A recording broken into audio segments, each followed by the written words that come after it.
All they ever told me was to drop off the food and leave. There was a slot between the fencing, and every day I would put plates of food into it. There was never anything beyond the fencing, just darkness. It was electrified too, so I couldn't touch it even if I wanted to. I knew this place was some kind of sanctuary, but I wasn't allowed to ask any questions. Maybe that made it easier, for everyone's safety, to keep it that way. Make the task as simple as possible, hard to screw that up. It took a high security clearance to get this job. Even that wasn't enough to know what was going on. I certainly wasn't expecting to become a highly paid servant, but sometimes life works in strange ways. The freight elevator I took from the cafeteria was old and slow, as if manifesting the monotony of my job as a tired, old machine on its last legs. The inside of the elevator was plastered with the rules of the facility. As if you didn't know, you only had to recite them, take a test on them, and sign a contract making you liable if you don't follow them. The large white paper was covered in large, bold red letters and read as follows. 1. Do not perform any task outside of your assigned duties. 2. Do not interact with any other worker. 3. Do not ask any questions of your superiors unless pertinent to your duties. 4. Do not move beyond the fencing. 5. Do not loiter in the safety cages. All of this sounded really ominous, but the job was honestly kind of a bore. The money was so good, though, that I couldn't pass it up. The rules also mentioned other workers, but I had never encountered one. That may have been due to the fact that I worked the night shift, but who knows? I couldn't ask anyone if I ever actually saw someone. The elevator began to slow as it approached the correct floor. The dented, heavy metal doors screeched as they strained to open. The all-too familiar, long, empty hallway revealed itself as the elevator opened. I rolled a small, squeaky cart over the shining, glassy, finished flooring, past 3 additional doors, which I assumed were other enclosures, and stepped in front of mine, E04. I sighed as I put my hand on the door handle. The cold metal sent a chilling effect through my hand. Heavy thud marked the release of the door, and a cool breeze rushed through to me as it opened. It had the distinctive feeling of being outside, which had to be artificial. I was undoubtedly indoors, having taken an elevator several floors up. It wasn't completely surprising that the enclosures would simulate the native habitat for whatever was being stored in here. As the door opened wider, I took in the fencing and the complete darkness that lay beyond it, the gentle hum of the electrical components on the wall that electrified the fence, making this room potentially hazardous to the uninitiated. There was a doorway in the fencing, which was locked despite the danger. I wondered who they thought would be stopped by the padlock, but not the electricity. I moved to the feed chute, which was made out of a non-conductive material and could be safely interacted with as I loaded it. Food I was given was a selection of different raw meats. I snapped a set of latex gloves to my wrists as I went to handle the food. There were 2 buttons on the feeding chute. One was to load, the other was to deliver. This mechanism moved 2 ceiling doors that would ensure there was never a breach in the fence. I pushed the button that would release the opening on my side. It made a decisive thunk that echoed out into the darkness. I loaded the various meats into the chute and closed it, my job complete. Throwing my gloves into a nearby trash can, I turned back to my now empty cart. Only as I placed my hands on the handle, a loud booming noise rang out in the enclosure. It shook and vibrated the cage, the percussive nature of the sound hitting me in the chest. Then the lights went out, and I was left suddenly in complete darkness. I stood there quietly, stunned and shocked at the sudden loss of power. This building had backups for everything. Losing electricity wasn't something that happened. The room remained still for a moment, the sound of my breathing the only disturbance. My skin prickled when I heard another noise, though. It came from far off at first, footsteps, as if they were moving across a soft grass. I couldn't see anything, eyes barely able to adjust in the absence of any light source. They continued to get closer until I was sure they were right up against the fence. A few seconds of silence passed before the sound of bending and breaking metal took over. I just couldn't move. No idea what I was dealing with. No way to find the door. I could only hope and pray that it couldn't see me standing here in the darkness. The sound of bending metal stopped, and the footsteps came even nearer, unmistakably on the concrete flooring of my side of the enclosure. I clapped my hand to my mouth to hold in my heavy breathing. My heart raced, begging for oxygen, but I couldn't risk the breath. It wasn't until the door opened and the footsteps receded down the hallway that I took a gasp of air into my lungs. My heart was pounding out of my chest, and I took some long, deep breaths to calm its rhythm. A couple of minutes later, another booming noise, and the power returned. The hanging bulbs flickered into life, revealing a scene of destruction. The fencing had been completely torn apart, padlock sheared in half.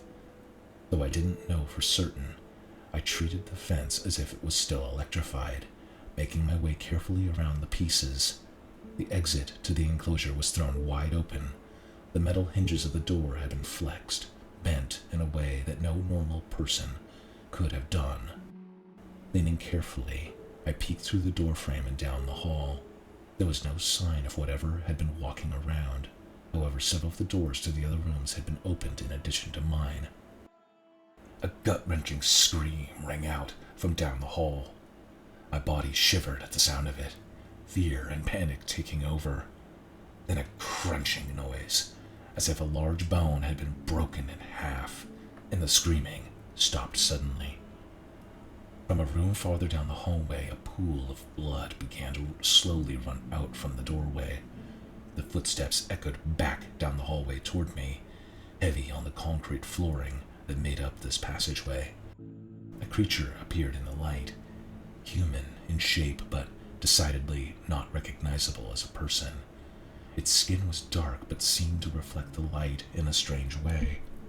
A fluid pulsed through it as it moved, as if you could see the circulatory system through a translucent layer. It breathed heavily and looked around before spotting me. I was frozen to the spot. No fight or flight, just completely locked up and shut down. I jumped when another booming noise shook the building floor, and all power went out again. The image of the creature lost to a sudden darkness that flooded the hallway. Seconds ticked by as I waited. The creature moved, but in what direction I couldn't tell, with my senses shocked by the power outage, the footsteps echoing off the walls in a way that I couldn't pinpoint where it had moved to.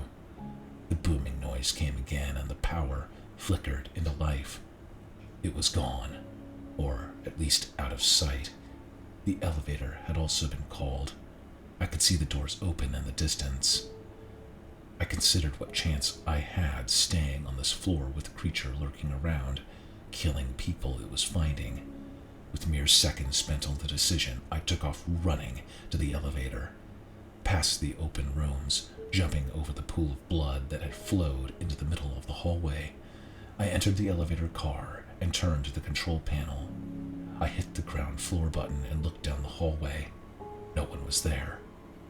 I pounded on the closed door button rapidly, hoping to separate myself from this floor as quickly as possible. Relief washed over me as the large metal doors slid to a close. The freight elevator hummed lightly as it began to slowly make its descent to the lower floors.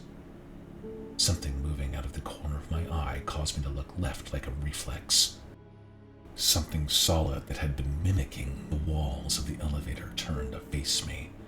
The creature, with its dark, semi-translucent skin, shed the metal texture of the elevator car from its body like a snake's skin. I was petrified again, a cold sweat coating my skin as the creature turned toward me. I closed my eyes, turning my head away, expecting the assault to come. I had no defense, trapped in this closed elevator car with almost certain death just feet away.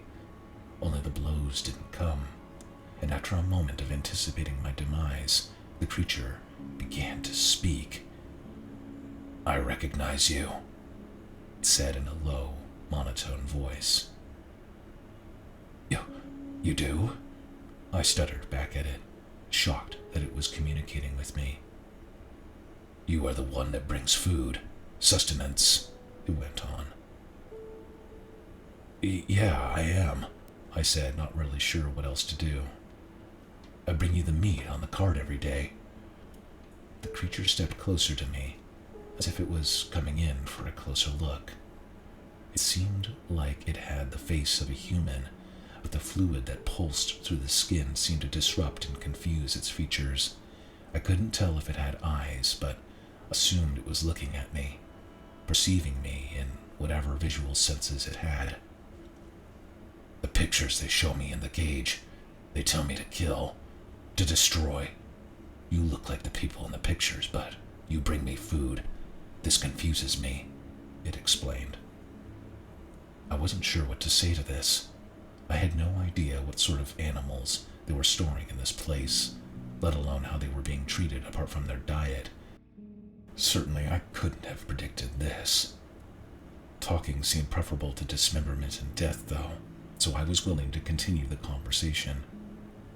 "What pictures?" I asked, unable to hide the tremors of fear in my voice. "Pictures of violence, people attacking, destroying me, a warning that if I don't kill first, I will be killed. I have been shown this for as long as I can remember," it said. "I'm not going to attack you. Not everyone is like that," I said. "If someone attacked you, it's because they were afraid, didn't understand you." "This is not what the pictures taught me," it said. "I don't believe you, but I can't kill you because you are the bringer of food. Are you a god?" I thought quickly about how to respond to this, realizing that if I replied in the affirmative that I may be asked to somehow demonstrate my abilities. I decided based on the risk of that to be honest with the creature. "No, I'm not," I said. "I work in this place. I was never told who or what you are, just to bring you food. I'm a normal person." The creature seemed to shudder at these words.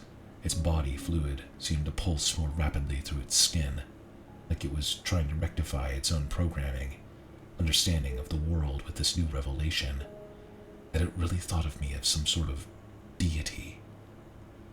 Then the more chilling thought, is that misunderstanding the only reason I'm still alive? "I don't understand," is all it said as the elevator hit the bottom floor. The doors began to open into the main lobby, a deserted hall at this time of night, shining marble flooring reflecting off the light of the indoors and the illuminated street lamps outside. The creature looked up and out of the heavy metal doors into the lobby. The large illuminated space seemed to mesmerize the creature. It walked to the center of the open lobby. "Your world is strange," it said, running a hand across the granite surfaces of the reception desk. "So much light, it hurts my eyes." "Have you ever only been in the cage and the darkness?" I asked. "The pictures say the darkness is normal. I'll be hidden from the humans. They won't be able to find me, but if they do, I'll use it to kill more efficiently," it said coldly. At that moment, a taxicab pulled up to the front office. Two young women got out and began talking enthusiastically about their night out downtown. Pulling up to this secure building was merely a coincidence. The windows from the outside were impossible to see through.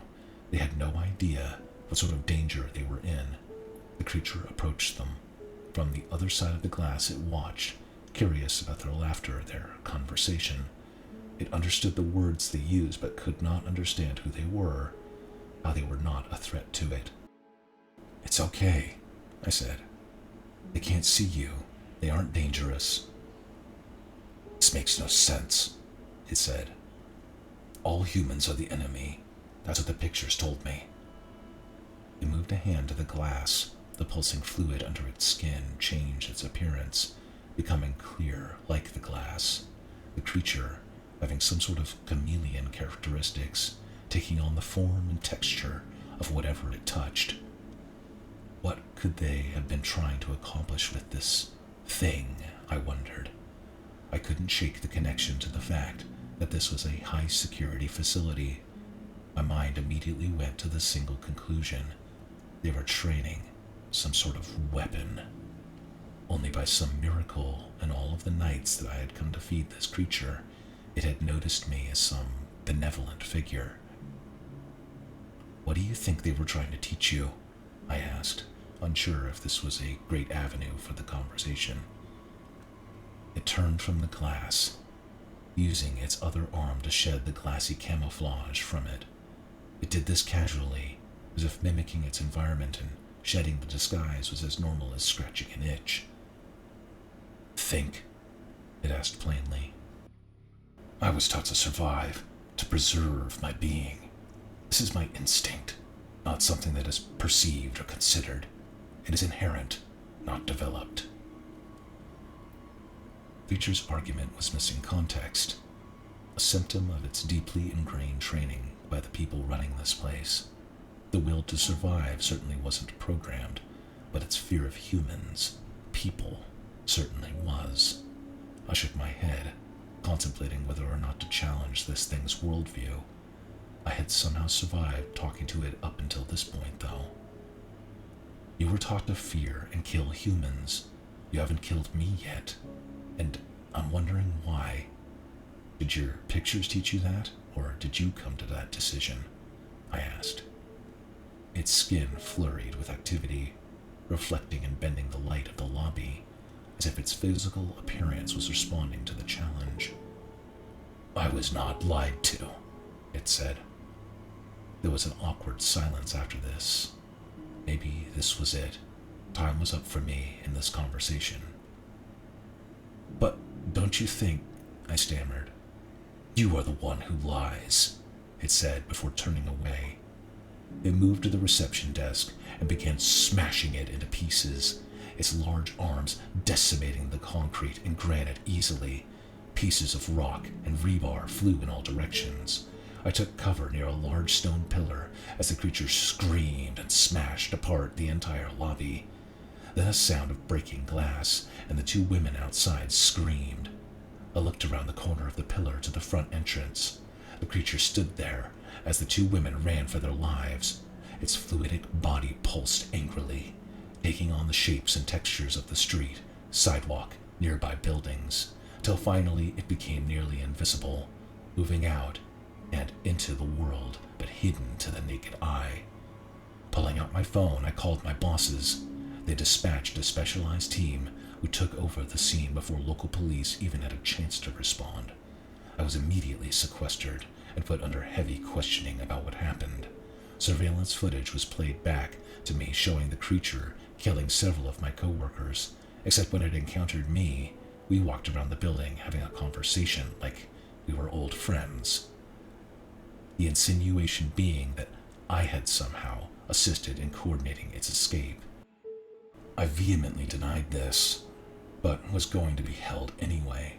The unique position and contract I was in negated certain rights I would otherwise have had at a normal employer. Several hours of questioning, I was thrown into a cell, summarily exiled until they could piece together what happened. It was in those early morning hours, light peeking through the narrow windows of the cell block, that the creature returned, body camouflaged to look like the walls of the prison, its form morphed to squeeze through the bars and come right up to my bed. I scrambled backward, away from it as it approached. I've come to thank you, it said.